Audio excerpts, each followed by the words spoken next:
Chapter 6. Into the Forest. "I wish the McReady would hurry up and take all these people away," said Susan presently. "I'm getting horribly cramped." "And what a filthy smell," said Edmund. "I expect the pockets of these coats are full of it," said Susan, "to keep away the moths." "Well, there's something sticking into my back," said Peter. "And isn't it cold?" said Susan.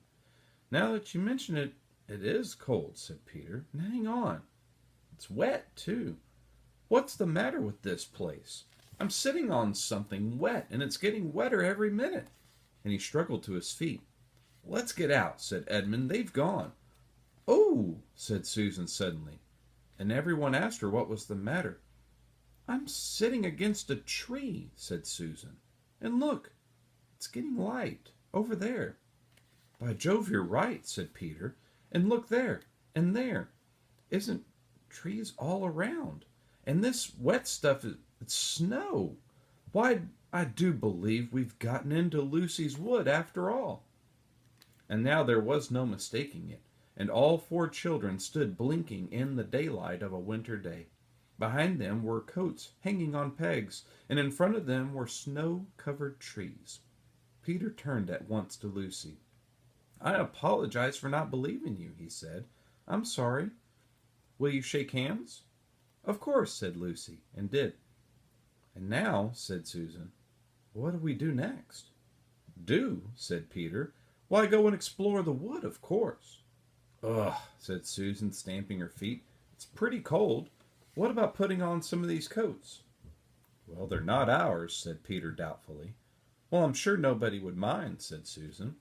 "And isn't it as if we wanted to take them out of the house? We shan't even take them out of the wardrobe." "Well, I never thought of that, Sue," said Peter. "Of course. Now, you put it that way, I see. No one could ever say you had bagged a coat as long as you leave it in the wardrobe where you found it, and I suppose this whole country is technically in the wardrobe." They immediately carried out Susan's very sensible plan. The coats were rather too big for them, so they came down to their heels and looked more like royal robes than coats when they put them on. But they all felt a good deal warmer, and each thought the others looked better in their new get-ups and more suitable to the landscape. "We can pretend we are Arctic explorers," said Lucy. "Well, this is going to be exciting enough without pretending," said Peter, as he began leading the way forward into the forest. There were heavy, darkish clouds overhead, and it looked as if there might be more snow before night. "I say," said Edmund presently, "oughtn't we be bearing a little bit more to the left? That is, if we're aiming for the lamp-post?" He had forgotten for a moment that he must pretend never to have been in the wood before. The moment the words were out of his mouth, though, he realized that he had given himself away. Everyone stopped. Everyone stared at him, and Peter whistled. "So you really were here," he said. "That time Lou said she met you in here, and you made out she was telling lies." There was dead silence. "Well, of all the poisonous little beasts," said Peter, and he shrugged his shoulders and said no more. There seemed indeed no more to say, and presently the four resumed their journey, but Edmund was saying to himself, I'll pay you all out for this, you pack of stuck-up, selfish, satisfied prigs." "Where are we going anyway?" said Susan, chiefly for the sake of changing the subject. "Well, I think Lou ought to be the leader," said Peter. "Goodness knows, she deserves it." "Where will you take us, Lou?" "What about going to see Mr. Tumnus?" said Lucy. "He's the nice fawn I told you about." Everyone agreed to this, and off they went, walking briskly and stamping their feet. Lucy proved a good leader.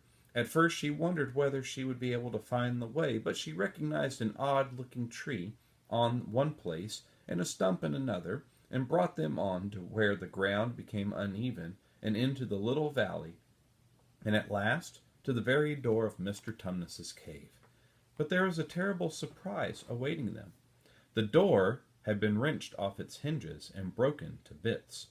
Inside, the cave was dark and cold, and had the damp feel and smell of a place that had not been lived in for several days. Snow had drifted in from the doorway and was heaped on the floor, mixed with something black, which turned out to be the charred sticks and ashes from the fire.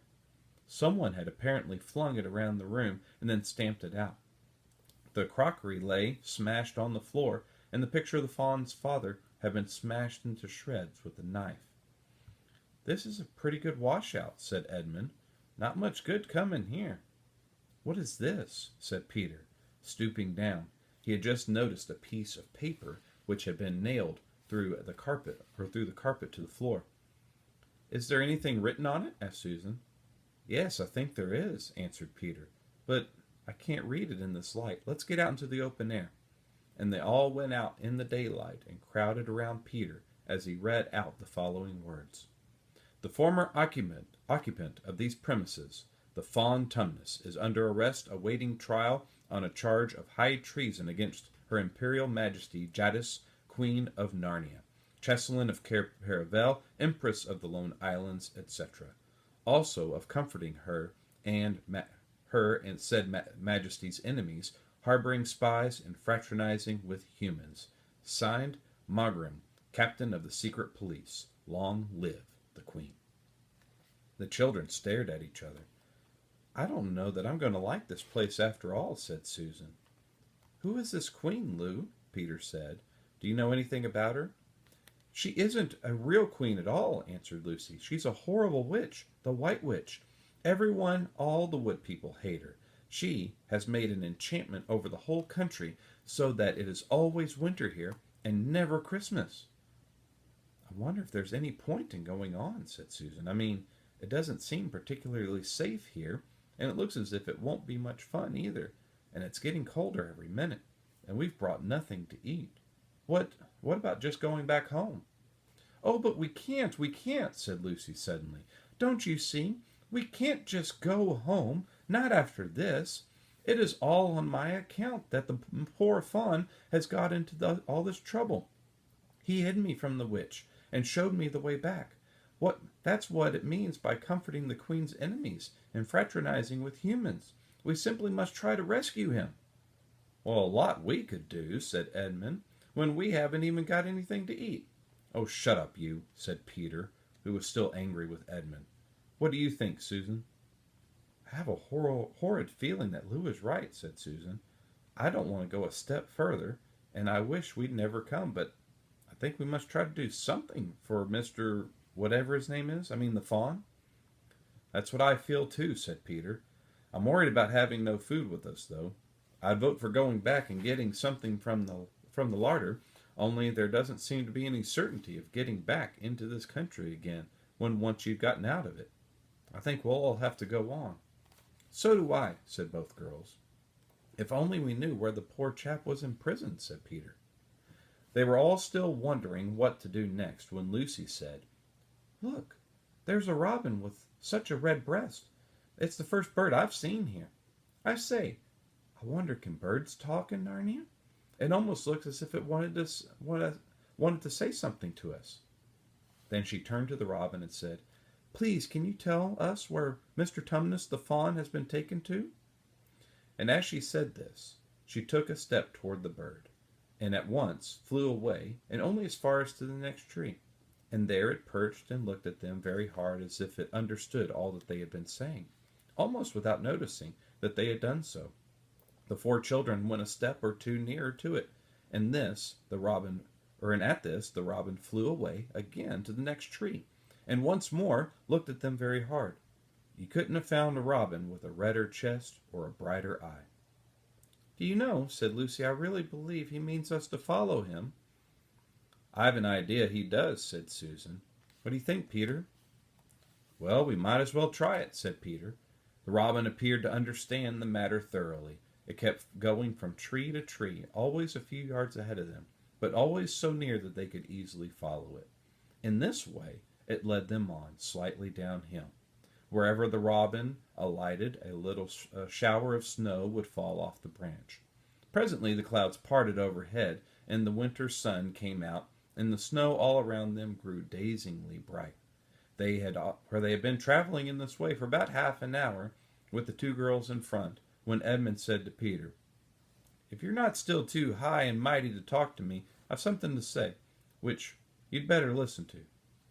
"What is it?" asked Peter. "Hush, not so loud," said Edmund. There's no good frightening the girls, but have you realized what we're doing? What? Said Peter, lowering his voice to a whisper. We're following a guide we know nothing about. How do we know which side the bird is on? Why shouldn't it be leading us into a trap? Oh, that's a nasty idea. But still, a robin, you know. They're good birds in all the stories I've ever read. I'm sure a robin wouldn't be on the wrong side. Well, if it comes to that, which is the right side? How do we know that the fawns are in the right and the queen, yes, I know we've been told she's a witch, is in the wrong? We don't really know anything about either. The fawn saved Lucy. Well, he said he did, but how do we know? And there's another thing to it. Has anyone the least idea of the way home from here? Great Scott, said Peter. I hadn't thought of that. And no chance of dinner either, said Edmund. And that's the end of the chapter.